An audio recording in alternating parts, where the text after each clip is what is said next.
Ça c'est curieux parce que c'est la seconde fois que je donne un séminaire dans, disons, un cadre de physique générale. Et la première fois était à la École Normale de Pisa. Alors, et je m'excuse, mais je donnerai un séminaire en anglais. Hein. Alors, but any questions are welcome. We keep it as informal as possible, apart from my jacket. So excuse my jacket. So the other thing is that Benjamin gave me a kind of little advice and said, well, pay attention, audience is made by students. And I made my mind in thinking of there are maybe a couple of Nobel Prize winners. So the audience is quite broad. And there's no way you can really convince anybody that is what you're doing is serious. So then I thought it was a lunchtime seminar. So I'll keep it very, very, how to say, entertaining. So you will see lots of pictures, basically. However, believe me, there are concepts behind. And so I'd like to convey concepts through pictures. There'll be maybe one slide or two about mathematics, but very light mathematics. And, well, topological fluid mechanics maybe is a title that's scaring people. So from Gauss linking number to modern topological dynamics has a flavor of history. I also wrote the abstract a few months ago, and then I decided, in the light of the news I'm going to show you, to amend a little bit this abstract. Please excuse me for that too.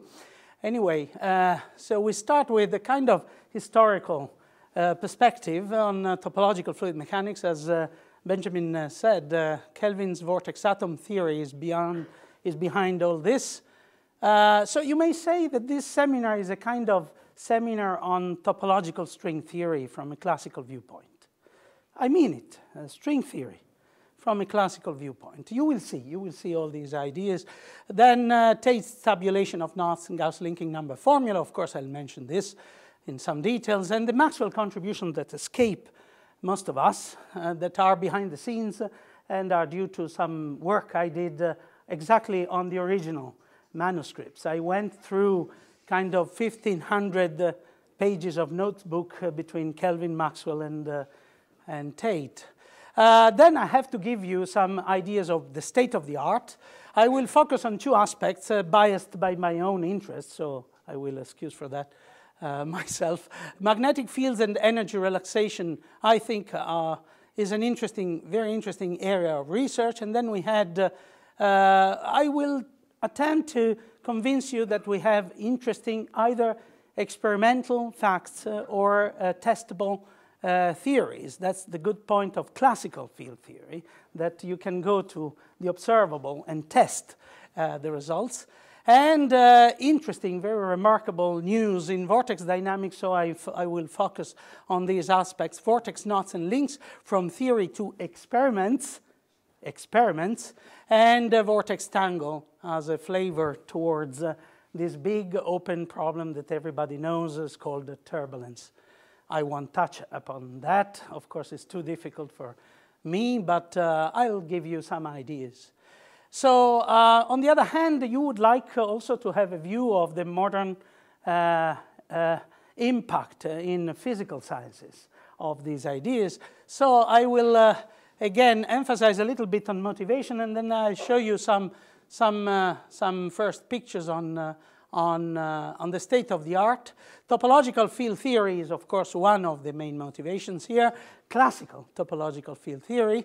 The interesting thing is that these ideas may have a role to play in the diagnostics of complex systems. We are mainly talking about topology and topological information rather than geometry. So the exact information from shape doesn't play an important role in this context, but some invariants associated with the complexity, topological complexity. And then, of course, everything has to be tailored towards applications. And we have here just two slides, two pictures to remind us. One is a technological application, maybe fusion research, etc., and the other is astrophysical flows. Please. What do you mean by diagnostic of I mean implementing these ideas in tools, in software, that can be readily made available to extract information in terms of topology maybe, and geometry, of course, global geometry maybe, and on the other hand, energy. So that's what is called visiometric is part of this business of. All right, so we all know the interest of Leonardo on this, on these complex aspects of nature. And if we ask ourselves why he was so keen to draw in great detail these things, is because he was inquisitive in the possibility to extract some physical information from detailed observations. So this is really visiometric in ante litteram.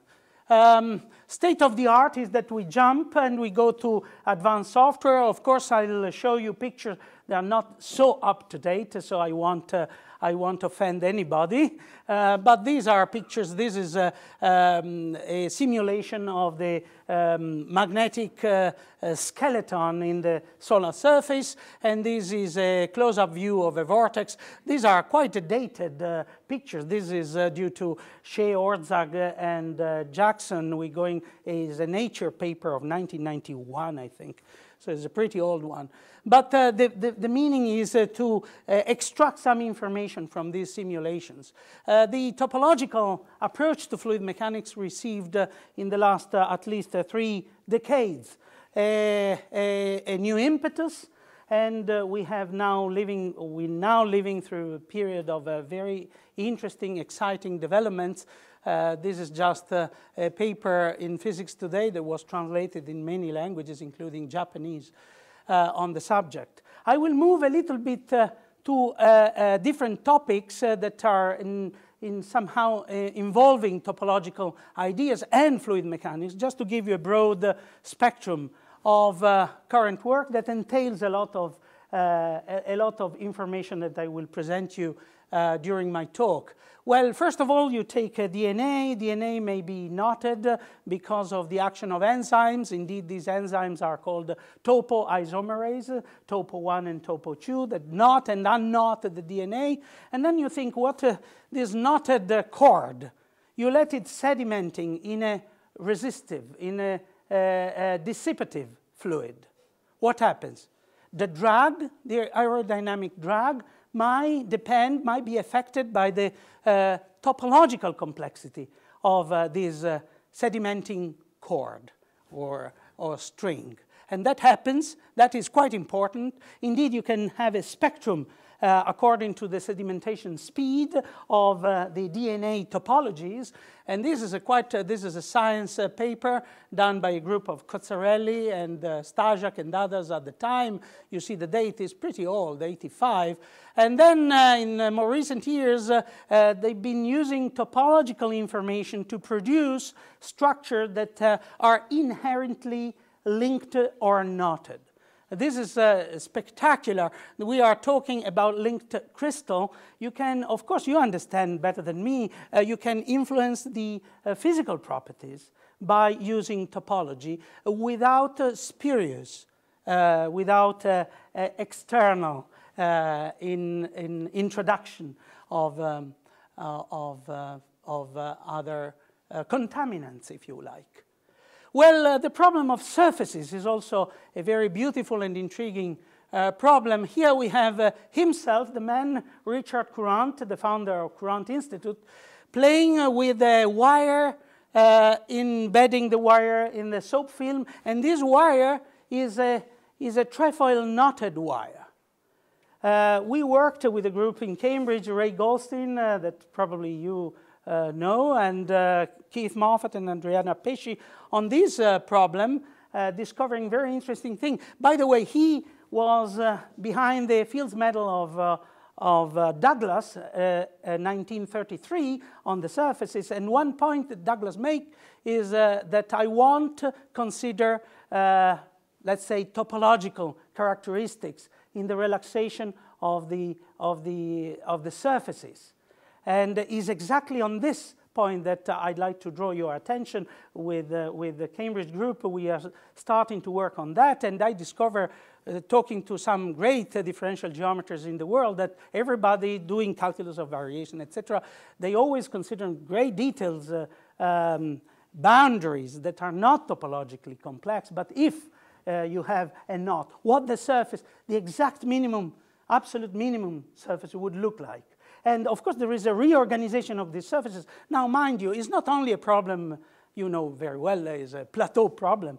Has to do with magnetic aspects, because these surfaces carry information about minimization of global curvature, and this global curvature is related to the global curvature of a magnetic surface or a potential surface associated with a magnetic field knotted. So the investigation of the network of minimal surfaces is a very, very interesting problem. So I mentioned something has to do with one-dimensional systems, physical systems. Then we go to two-dimensional systems. What about the transition of topology, change of topology? Well, this is work that has been done here, actually, by people that were at least here, Ben Simon, 95. And this is related to the study of surfaces of high genus in life sciences, in biophysics. And this is another award-winning experiment done, I think, in the United States, if I remember correctly. The topological transition polymer drops where this formation of a toroidal surface takes place. I mentioned the topological transition because it has to do with what in mathematics is a big problem, in Clay Institute's problem, the existence, uniqueness of singularities of fluid equations, known as Navier-Stokes equations, the formation of a singularity, physical and mathematical, the formation of a drop. As the drop leaves, you see the cusp there, and there is a transition. And that transition poses questions for mathematicians because the flow map with all the nice properties is no longer valid. How do you relate one of the points here to the previous stage? Is not a one-to-one on two, and differentiable. So there is a problem on the cusp from various viewpoints, but also physically. There is a problem in physics in understanding how the cusp form exactly, and of course the restructuring of fluid structures. These two pictures are also award-winning pictures by the American Physical Society. Okay, I mentioned that this work has to do with Kelvin's interest. Actually, Kelvin's interest was triggered by a very important statement. They prove that we have frozen quantities. This is a modern way to put it. The old way, 1858, is Helmholtz's way. Helmholtz proved that vortices, you think of vortices as thin string of vertical flow, are permanent entities in the ether. Ether is an ideal fluid. And for him, that was a great thing. He discovered that in December 1867, and in January 86, so a month later, he came up with this idea. On one hand, physicists and chemists tell me that energy is quantized. On the other, there is no mathematical theory that would justify some invariance and quantization. Invariance came from this proof of Helmholtz, the Helmholtz conservation laws. And the quantization was the open problem to him. How do I quantize energy in a classical context with vortices? This is a genial idea he had. The idea was, okay, what about if these vortices are like strings and I knot them in a different fashion? I have a trefoil knot, I may have four crossing knots, I have different complexities in knot types. Mind you, this is exactly the idea behind modern string theory. Quantization of certain properties, let's say energy, through topology. Okay, so he started, this is unpublished sketches that I discovered in these notebooks. So he considered knots. He started working on knots immediately from 68, and vortex knots. He couldn't do everything. So he had a friend, Peter Guthrie Tate. Tate was at the time chair of mathematical physics at Edinburgh University. He was in Glasgow. And he set himself and Tate this problem. Okay, I do the dynamical aspects on knotted vortices, and you tabulate knots. You see, this is, for example, he set himself an exercise on, say, trefoil knot, on braids. We have a tentative way to code the complexity of a braid. A braid is just a link of three independent strings, or a knot. This is a trefoil knot that he drew by hand, of course, and he set some examples there. An amazing program he had in mind. He had in mind, okay, what about if these knots, the first ones, for example, are representing, suppose, the vortex ring. The vortex ring is the most elementary hydrogen element. And then we have the trefoil knot as the next complex chemical element, and so on and so forth. So through the knot table that Tate is going to produce, I'm going to devise the energy associated to each structure, and I bet the energy will be quantized because topology is quantized. When I say energy and quantization of energy, of course he meant, I mean, in that context, stable structure. So you have to investigate steady states, and then you have to investigate the stability of these steady states and discriminate there among stable and unstable. An amazingly difficult project, still now. So Tate started immediately to collaborate on that, and he worked for 25 years on this problem. He produced a number of tables. This is 77. We are almost 10 years after the project of Kelvin, of this vortex atom theory, the first mathematical theory of matter. And then 85, the last table he produced, with ups and downs that in knot theory are called the blues of knot theorists, because aiming at something successful, he then became a little bit disillusioned, and so on and so forth.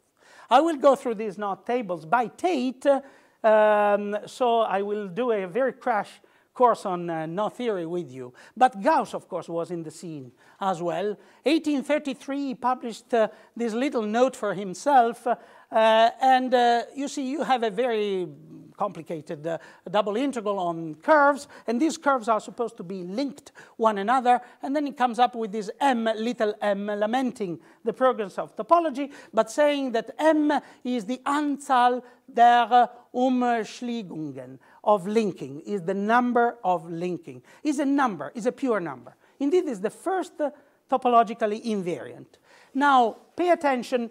1833, this note remained unnoticed for several years, was published when it was discovered only in 1867. Remember this number. 1867 is the year when Kelvin started to work on this vortex atom theory. Well, the linking number formula, let me pause for a moment to just fix this idea in mind. What is measuring the linking number formula? We have two components for a link. We used to project the link on a diagram, on a plane. Doesn't matter the plane, okay? Doesn't matter the plane is a topological information. Doesn't matter the geometry. So we project this on a plane, R2, and then we associate with the orientation we inherit, for instance, from the physics, maybe vorticity or magnetic field or electric current or whatever. We associate these signs, the +1 or -1. Then there is another way, a modern way, to compute this linking number that is equivalent. The two ways, actually, this is well known to topologists, but I couldn't find any proof to go from there to there, so I published a paper with Nipoti not long ago, recovering the history of this formula, because it's unknown. It's a very beautiful history, but it took me too much time to tell you this. I just mentioned that this formula, it looks very complicated, in actual fact can be interpreted in terms of solid angle, and in terms of, he was keen on geomagnetism. And geomagnetism, in 1832, there is a theorem due to Gauss linking the solid angle to the potential. We studied this in Physics 1. That was the key for him to understand that this integrand is a solid angle, and capital V at the time meant potential. Actually, for me to discover all this, I went through reading the German papers that fortunately I discovered later that were translated into English by Royal Society, and this V clicked me immediately. of looking at the potential. V is the potential, especially at those times. And M, of course, you can prove all this. So I proved this formula that has no proof and remained a mystery, using Gauss' own work, quoting pieces of Gauss' own work. Very beautiful way to prove it, because it relies on the fact there is an Ampere theorem that says that whatever is the information given by a magnetic surface. Why a magnetic surface? Because geomagnetism at the time of Gauss was meant to be like a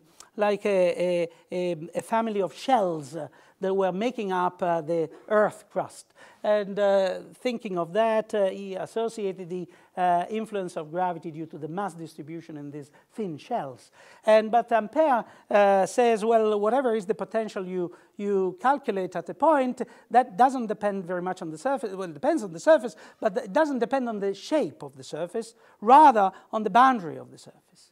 And so you emphasize on the boundary, and maybe if you take a point where you calculate the potential and you do a path through that surface, you easily get to the idea of the linking number. Anyway, the modern way is to do a half of the counting crossings, the sign crossings you have on this diagram. So if, according to this sign convention, you have 4 pluses here, so the linking number is +2. Okay, Maxwell. Pay attention, 1867, in a private letter to Tate, I discovered he rewrite the Gauss linking number formula for himself using the solid angle information. I do doubt that he knew about Gauss. However, when he published the book 10 years later, his treatise, of course, he gave credits to Gauss, and we have proof that he probably didn't know about Gauss through a private letter to Tate when he mentioned, Gauss actually did that probably before me. Maxwell was behind Tate in this knot tabulation. There are lots of postcards, there are little postcards like this, full of information on ideas that Maxwell passed on to Tate for free. Tate at a certain point says, would you be a co-author of this paper? And he says, no, you're doing the work, you are on your own. And is quite remarkable. These ideas have been then published in Tate's first knot tabulation. So this is one of the very first plates that he published. And I use this plate to discuss with you very quickly a number of concepts that are key in topological fluid mechanics. Well, we start here with it's not a braid, it's just 2 strings that are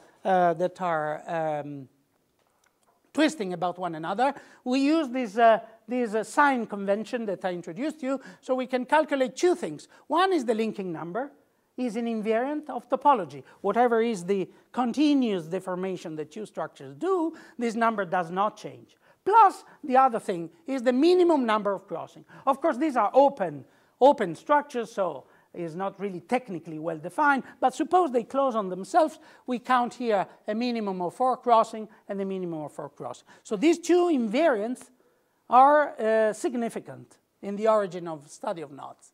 Then he realizes immediately that this is a link, 2 components linked together inseparably. He's very happy. He computes the linking number +2. C-min is 4 in this configuration. I mean inseparable link. But what about this? He noticed by playing the chords and strings in the evenings for a number of years, that by switching the crossing from one type to another, plus and minus, this gets unlinked. And the C-min is 0 and the linking number is 0. He's quite happy. He says, of course, these are unlinked, linking number 0. These are linked, +2. Okay, he's happy. Then he runs into this problem. Maxwell suggested this problem to him. And we find this example exactly in the 2nd volume of Maxwell's treatise. The problem is that the minimum number of crossing is 5, but the linking number is 0, despite the fact that the link is a true link, is what mathematicians say is an essential link. You cannot unlink the system unless you cut it. So he's puzzled. This puzzle is at the origin of work on knot theory, looking for other invariants. Maybe linking number is not enough. There are other invariants that can characterize uniquely the topology of the knot type. What about a knot? Not a link, but one system. Well, he counts the crossings, he means 10. Well, can we define, has any meaning to talk about linking number when the system is 1? Maybe there is a self-linking number. He didn't know about that. He talked about that. He mentioned that. Indeed, we know that we can define a self-linking number for a physical ribbon, for a physical system, so with thickness. And this self-linking number is an invariant. It's a remarkable invariant because it's a sum of two geometric quantities, one of the very few cases where topology meets global geometry. And, but he asked himself, what is it, if there is any? And then the Borromean rings, again, due to Maxwell. Maxwell points out to him that this is an inseparable link of three strings, but the linking number is 0.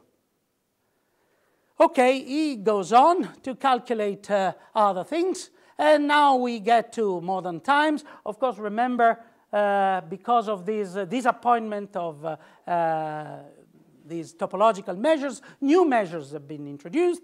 Of course, polynomials from Alexander to Jones to modern theory that includes Vassiliev polynomials, etc. A lot of work has been done, always with the same question: are these polynomials uniquely characterizing a knot type or not?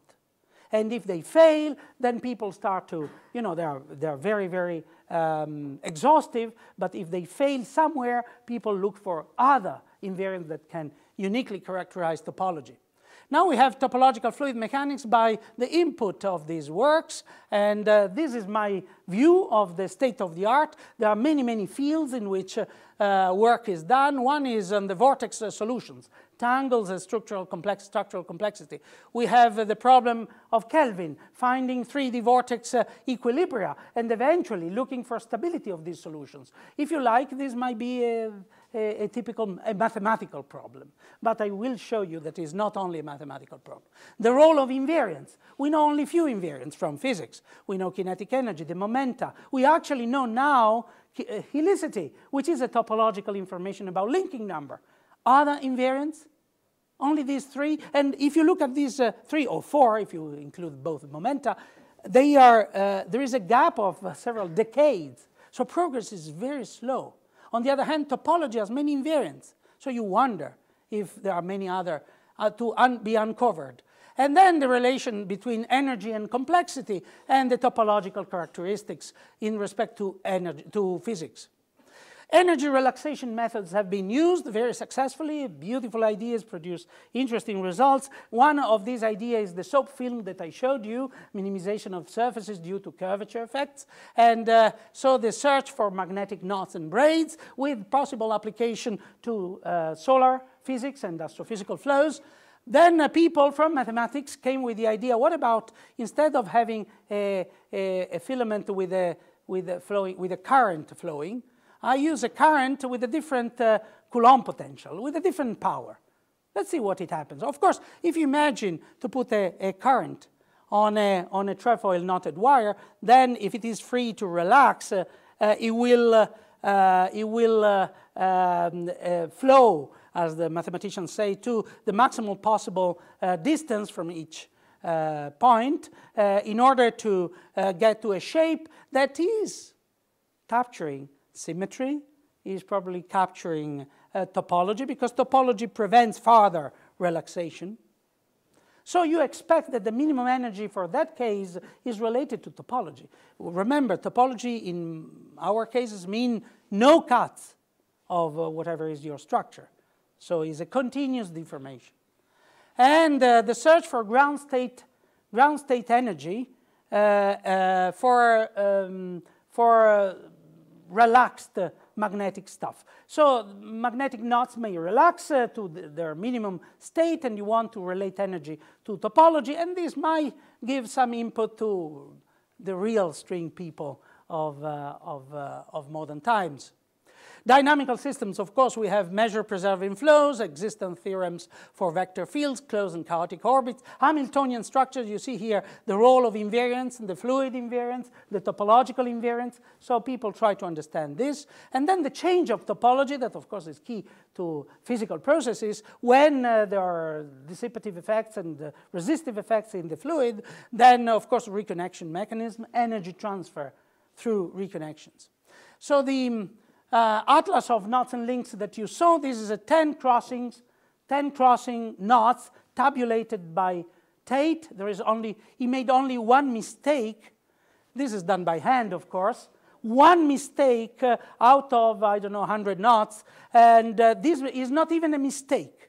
In 1974, Perko found that 2 of these tabulated knots, there are several tables, not only one, 2 are the same knot type. Modern table is this one. Okay, this is a modern table done by computer, etc., etc. I'll come back to that. One slide on the mathematics. Well, there are several approaches. One simple approach that is common to many is that we consider an ideal fluid without dissipation. So it's a kind of mathematical fluid, perfectly conducting, and we suppose that there is a velocity field that makes some other field, let's say B, if B is a magnetic field or vorticity, whatever, that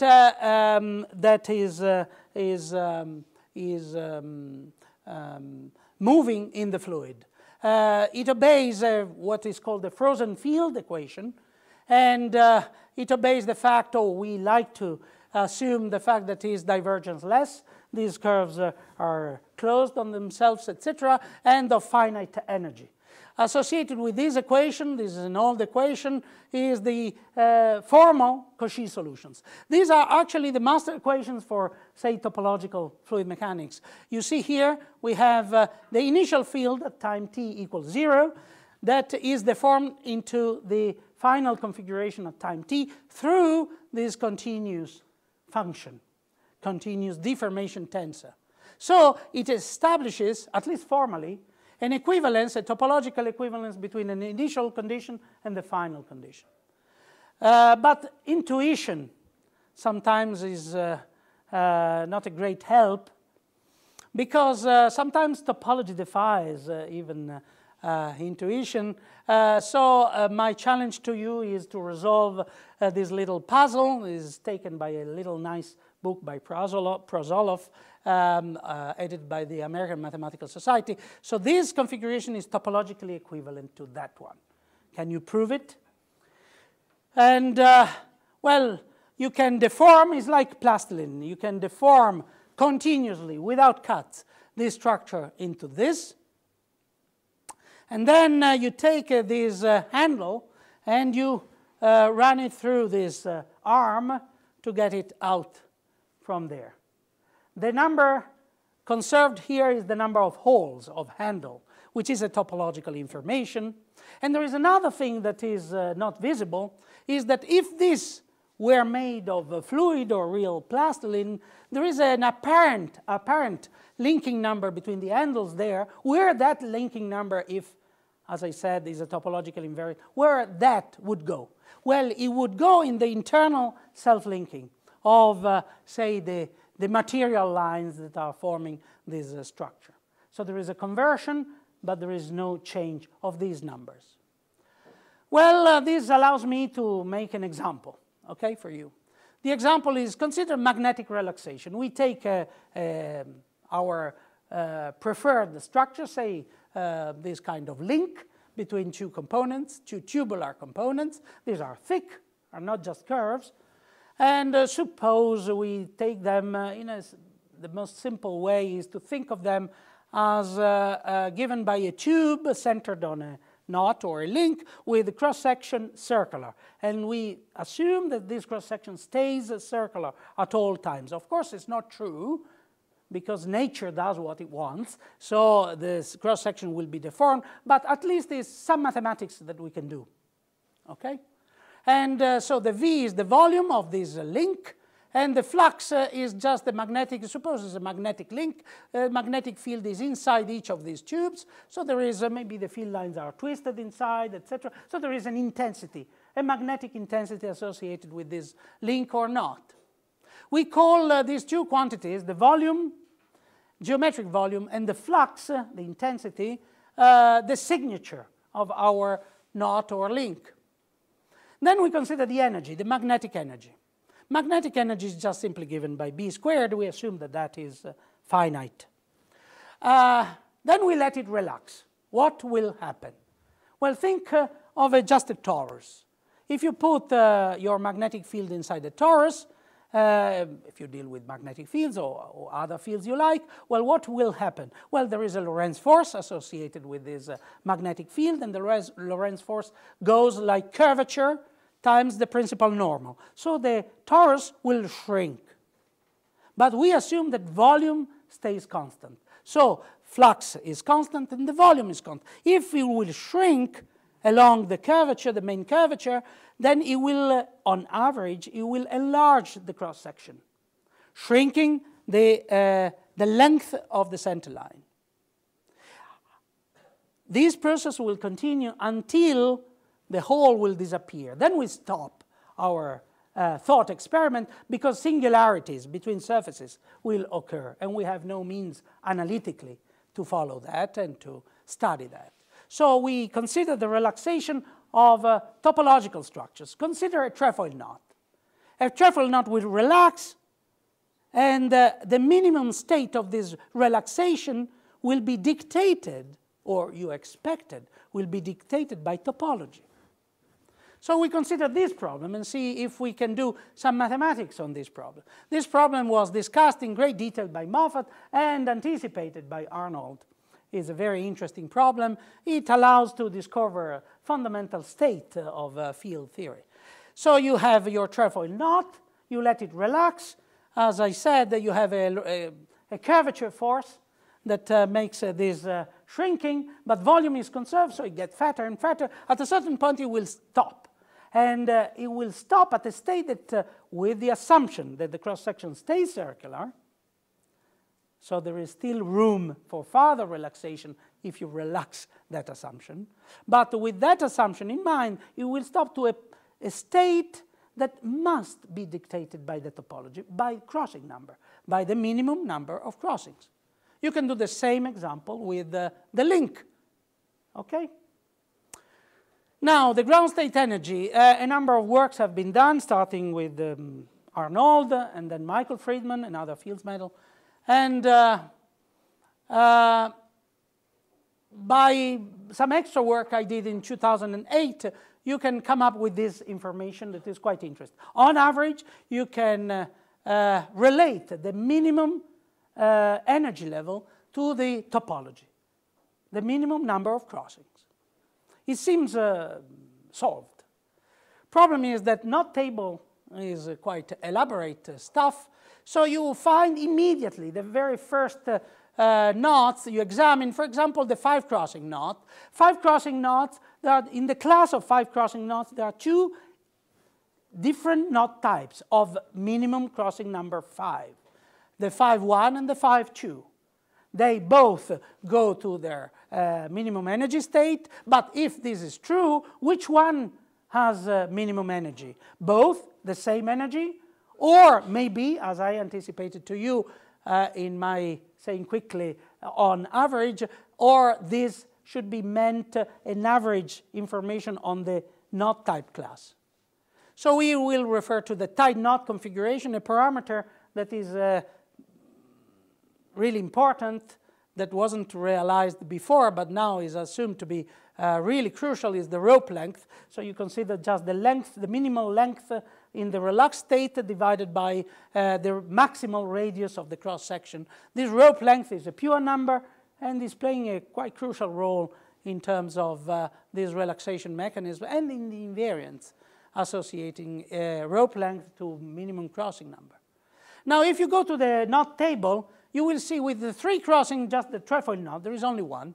The 4 crossing, one. But the 5 crossing, we have already 2. The 6 crossing knots are 3, and so on. And this number, you see, 10 crossings. We are at the state of Tate's tabulation, 100 and plus years ago. We have 166. So they all have exactly the same energy. So we have to start again. Now I will jump, and I will tell you the result of this. When I say jump, I mean you have to take your flux tube to do some mathematics, to decompose the magnetic field into toroidal and poloidal, and to devise a classical relaxation, standard relaxation for this energy in appropriate coordinates is a little bit of work. But you can come up with a nice, clean, analytical result. I did this work with a student of mine, Francesca Maggioni, and we published this in 2009. I will show you not even the formula, but I will show you the end result of that. The end result is that instead of having the energy function of the crossing number, you plot, which is interesting, but it doesn't reveal something beautiful, you plot the energy, this same formula, with respect to the rope length. I told you, rope length is very interesting because it's in the tight configuration. All the times you add a crossing, you have associated a kind of minimal length to each crossing in the tight configuration. So it captures the essence of the fact. And when I say you add a little minimal length, we are talking energy. So this is the plot. Well, this has been elaborated a little bit. There is an energy that has been normalized with respect to the tight torus, the unknot. Don't worry about this. Lambda is the rope length. And it goes, you have knot types here. We consider all the knots that have been tabulated so far. There are 250, there are millions of knots tabulated, but the ones on which the relaxation mechanism has been put in place. And you can do an average on all this, and you see a best fit that goes like this.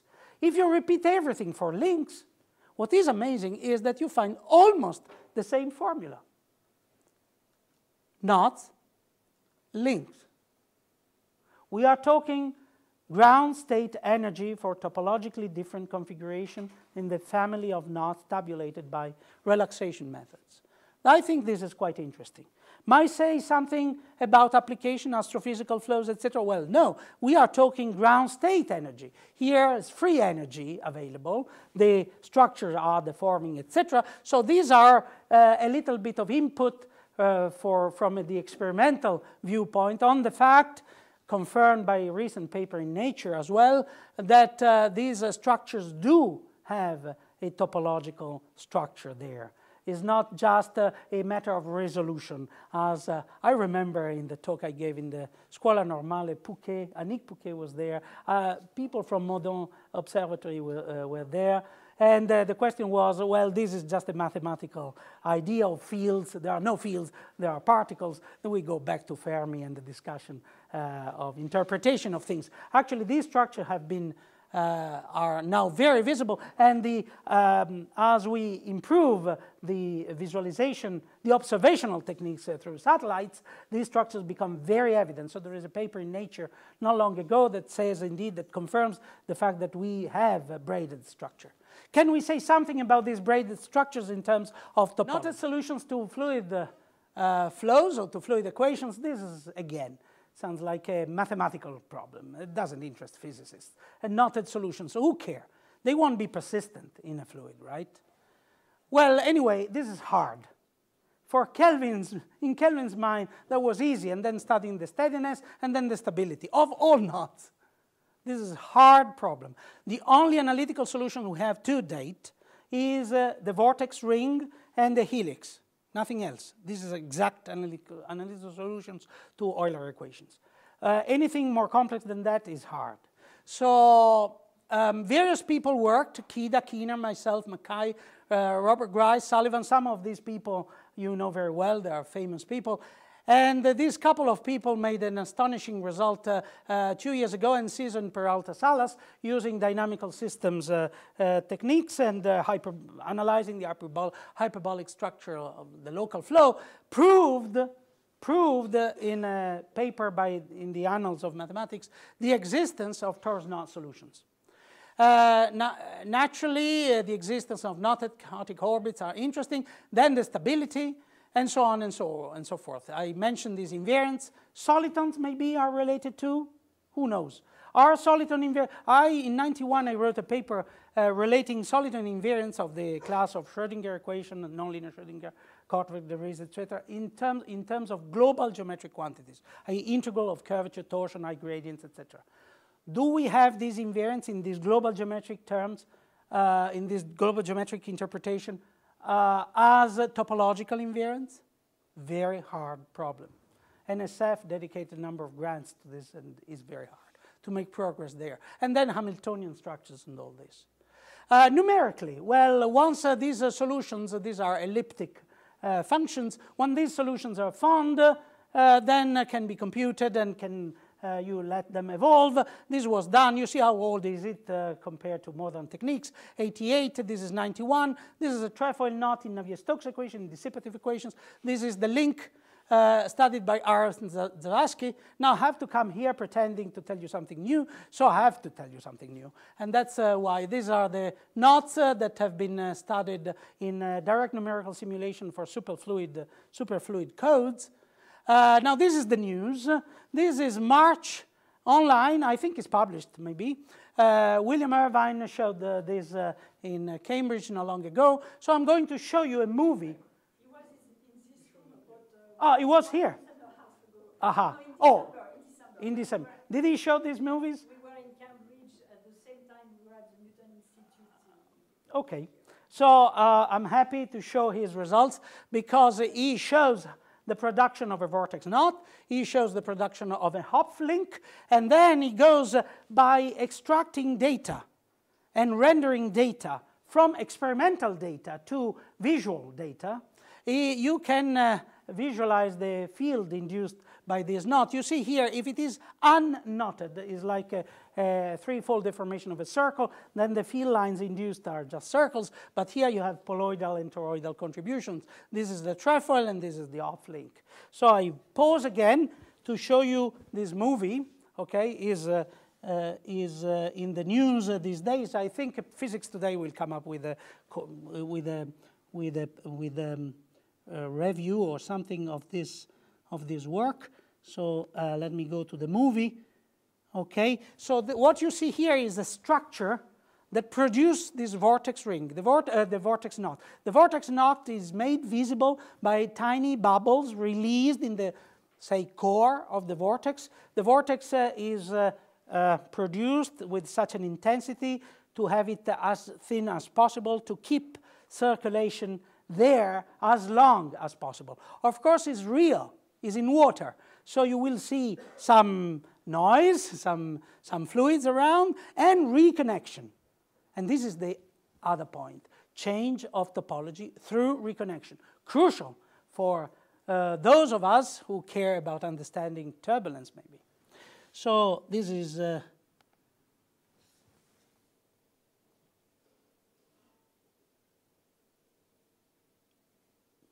This is realized by laser, sheets of laser light and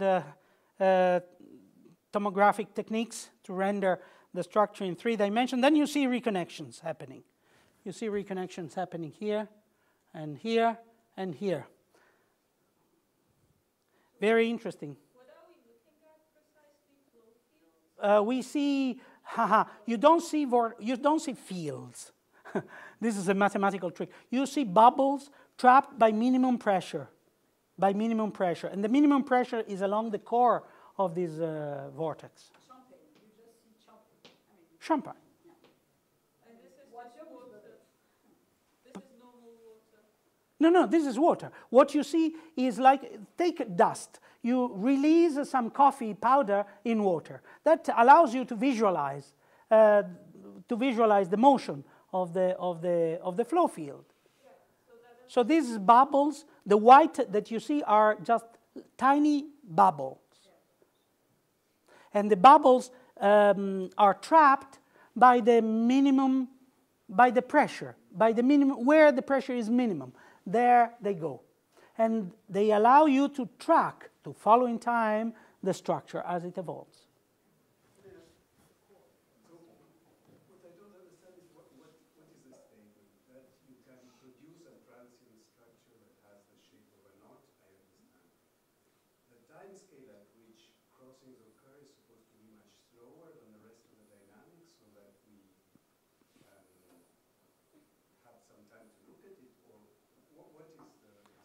There are several purposes. I would go myself.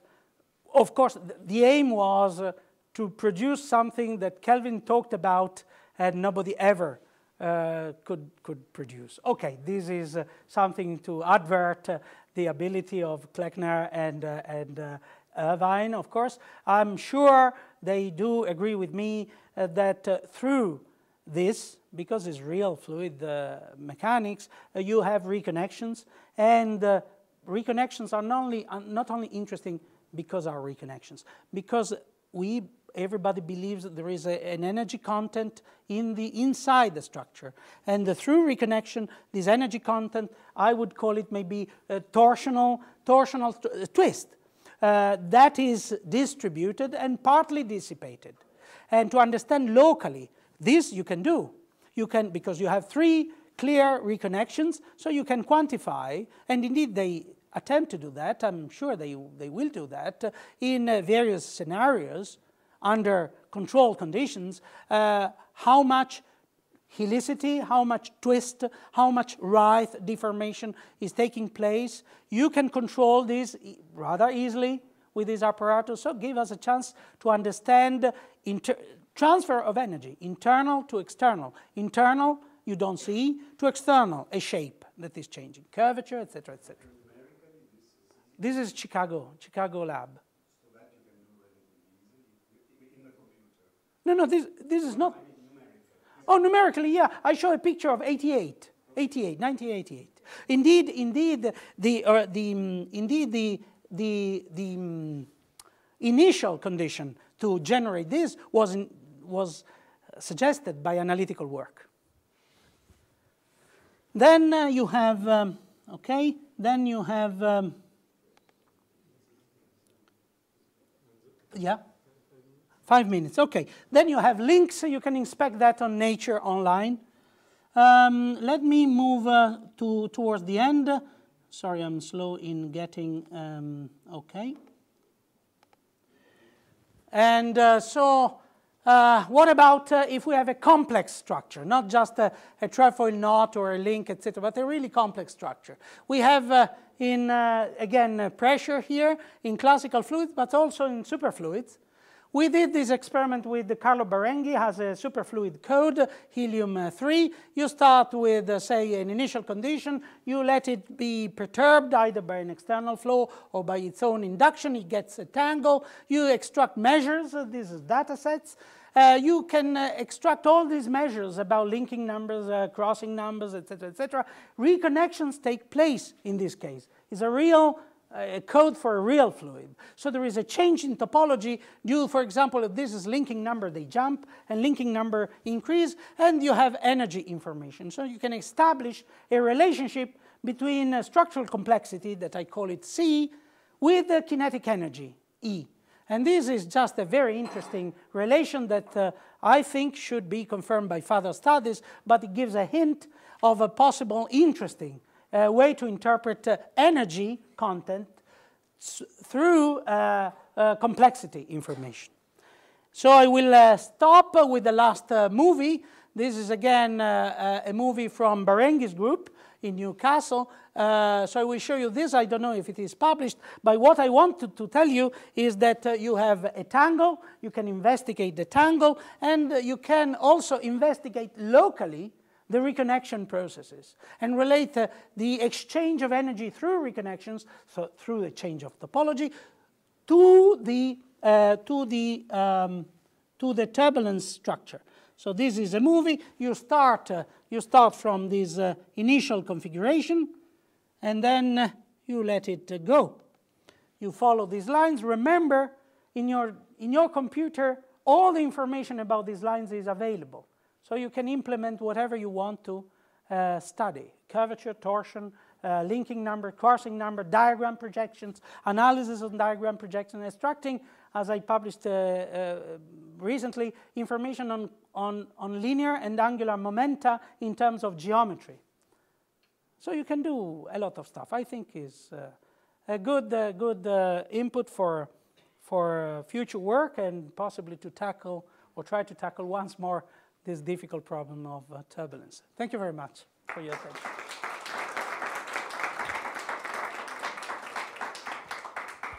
Thank you very much for this very, very nice talk. Very pedagogical. So, do we have any question? Any more questions?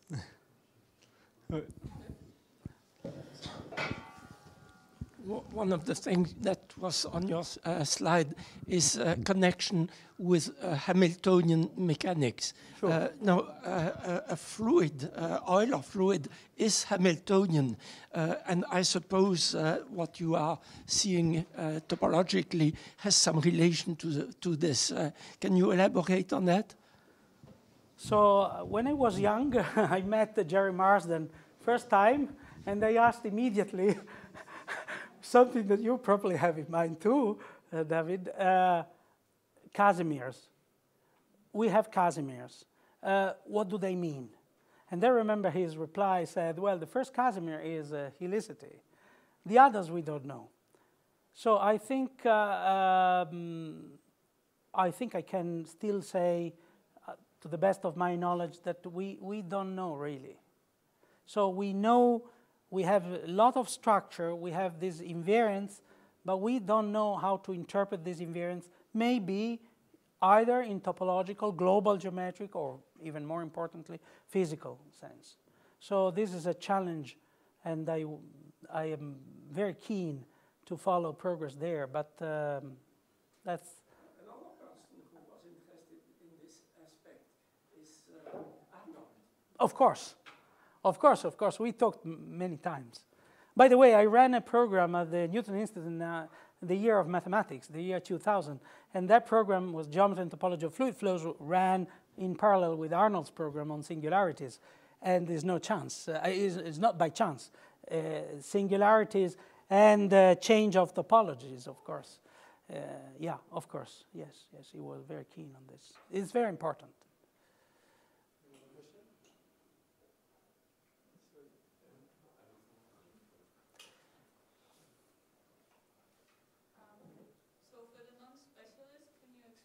How this will help us with turbulence? Haha, this is a very bad question. It's a very good question, as they say. It's a very bad question because Marie, is enlightened by this question because I am just inclined to think and to advertise the idea. So actually, I have an idea. To the state of the art. Xin Liu and myself, we are pursuing a line of research that is maybe too abstract for some of you here. It has to do with, indeed, we could reproduce Jones polynomials, i.e. other invariants other than linking numbers, etc., from a classical perspective, classical field theory. And the aim is to get to Vassiliev, to very complicated invariants. Is any role for these invariants in fluid flows? We don't know. But let me say about turbulence this. In turbulence, I think what is missing is the role of structures, how to input, but this I'm just talking the edge of my knowledge. We have so many experts here. But my idea is to import into this statistical view the role of structures first. This might be through invariance. Second is the change of topology, the restructuring. And this has to do with reconnection. We have to do in two aspects. One is to see structures in the Kolmogorov description of turbulence. And we know that they are there, but we don't know how to identify them and to relate them to the last part of the Kolmogorov spectrum. And the other part is through reconnection, understanding how energy gets dissipated. It doesn't get dissipated from 1 to 0. It gets dissipated through a series of steps, and this series of steps are transfer of energy, and I believe gradients, relaxing gradients of curvature. So from high twist to torsion to curvature to length to entropy. So when you say structures, you specifically mean water? I do mean that is my naive approach. But the non-naive aspect is that, of course, is a grand challenge. I cannot envisage any simple way to do that. Would be to encapsulate that in a revised statistical theory, but one thing at a time. So somebody, you didn't ask, but I will like to add publicly, somebody very recently said, I don't know, because we have many reconnections. Either you see reconnection in the whole, or it doesn't make sense to study 1 or 2 or 3 events because they induce each other. I disagree, but I'm a mathematical, I have a mathematical approach. So the applied mathematician or mathematical physicists like simple things first. So I would disagree. I would say let's understand first how a fundamental mechanism operates, and then it's probably zeroth order information, and then we add information there. But then towards the turbulence would be to have a statistical approach to this information, which is probably, in my view, complementary to the state of the art now. So this is... Okay. Well, if we don't have any more questions, we thank you enough. Thank you. Thank you very much. Thank you.